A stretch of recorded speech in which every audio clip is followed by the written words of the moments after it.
നമസ്കാരം. തീവണ്ടി എക്സ്പ്രസിലേക്ക് സ്വാഗതം. ആരൊരുത്തനുണ്ട് ഈ കറുത്ത കുതിരയെ പിടിച്ചു കെട്ടാൻ? ലോകത്താകമാനമുള്ള റെയിൽ ഫാനുകൾ കണ്ണിമ വെട്ടാതെ കാത്തു സൂക്ഷിക്കുന്ന ഒരു കറുത്ത കുതിരയുണ്ട്. അതാണ് അമേരിക്കയിലെ നോർഫോക്ക് സതേണിൻ്റെ EMD ലോക്കോമോട്ടീവ്. കറുപ്പും വെളുപ്പും കലർന്ന ഈ ലോക്കോമോട്ടീവിൻ്റെ ആകർഷണതയിൽ വീഴാത്ത ഒരു റെയിൽ ഫാൻ പോലും ലോകത്തില്ല.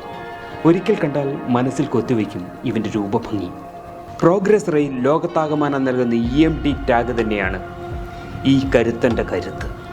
എണ്ണക്കറുപ്പിന് ഏഴഴകെന്നൊക്കെ കവി പാടിയത് ഇവനെ കണ്ടിട്ടാണോ എന്നാണ് എൻ്റെ സംശയം. അമേരിക്കൻ റെയിൽ റോഡ് കമ്പനിയായ നോർഫോക്ക് സതേൺ ഏറെ അഭിമാനത്തോടെയാണ് ഈ കറുത്ത കുതിരയെ പോറ്റി വളർത്തുന്നത്. അതിനുള്ള കടപ്പാടും ഇവൻ ഉടമസ്ഥനോട് കാണിക്കുന്നുമുണ്ട്. അമേരിക്കയിൽ നിരവധി റെയിൽ റോഡ് കമ്പനികളുണ്ട്. മിക്കവയും ഉപയോഗപ്പെടുത്തുന്നത് EMD ഡീസൽ എഞ്ചിനുകളാണ്. മഞ്ഞണിഞ്ഞ മലഞ്ചെരുവുകളിലൂടെയും വർണ്ണാഭമായ കുന്നിൻ ചെരുവുകളിലൂടെയും ചൂളം വിളിച്ചു നീങ്ങുന്ന ഇവനെ കണ്ടാൽ ആരും മൊബൈലിലൊരു ക്ലിക്ക് എടുത്തു പോകും.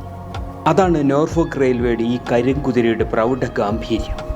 ഇന്ത്യൻ റെയിൽവേയുടെ EMD ലോക്കോമോട്ടീവുകളായ WDG-4 പോലെ തന്നെയാണ് ഈ കരിങ്കുതിരയും.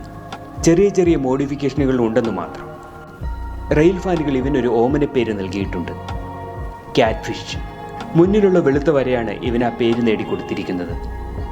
മറ്റൊരു രസകരമായ സംഗതി കൂടിയുണ്ട്. ലോകത്തിലെ നിരവധി റെയിൽ ഫാനിങ് തുടങ്ങിയത് തന്നെ ഈ ക്യാറ്റ് ഫിഷ് എന്ന കരിങ്കുതിരയെ കണ്ട് മോഹിച്ചിട്ടാണത്രേ.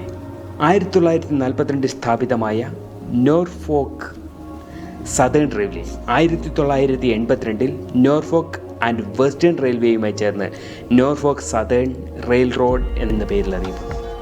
ഇനി ഈ കറുത്ത കുതിരയുടെ പുറത്ത് കയറി ഒന്ന് ഓടിക്കണമെന്നുണ്ടോ എങ്കിൽ നോർഫോക്ക് സതേണിൽ ട്രെയിൻ കണ്ടക്ടറായി ചേരണം.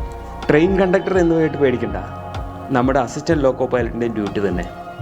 അതുകൂടാതെ കുറച്ച് ഷണ്ടി സ്റ്റാഫിൻ്റെ ഡ്യൂട്ടി കൂടി ചെയ്യണം. അസിസ്റ്റൻറ്റ് ലോക്കോ പൈലറ്റിൻ്റെ ഡ്യൂട്ടി കൂടാതെ ട്രെയിനിൻ്റെ ഡോക്യുമെൻറ്റേഷൻ ചെയ്യേണ്ടത് ഇവർ തന്നെയാണ്, അതായത് ട്രെയിൻ കണ്ടക്ടേഴ്സ്.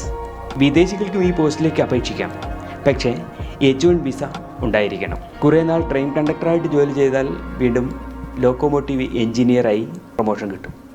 ലോക്കോമോട്ടീവ് എഞ്ചിനീയർ എന്ന് പറഞ്ഞാൽ നമ്മുടെ ഇവിടുത്തെ ലോക്കോ പൈലറ്റ്. ഇപ്പം നിങ്ങൾ ഈ കറുത്ത കുതിരയുടെ ആരാധകനായി തീർന്നല്ലേ? ഞാൻ പണ്ടേ വിട്ടുപോയി. അതുകൊണ്ട് തന്നെയാണ് ലോകത്തിലെ പല റെയിൽ ഫാനുകളും ഈ കറുത്ത കുതിരയുടെ ആരാധകനായി തീർന്നത്. അപ്പോൾ അടുത്ത വിശേഷങ്ങളുമായി ഞാനെത്തും. അതുവരേക്കും ബൈ.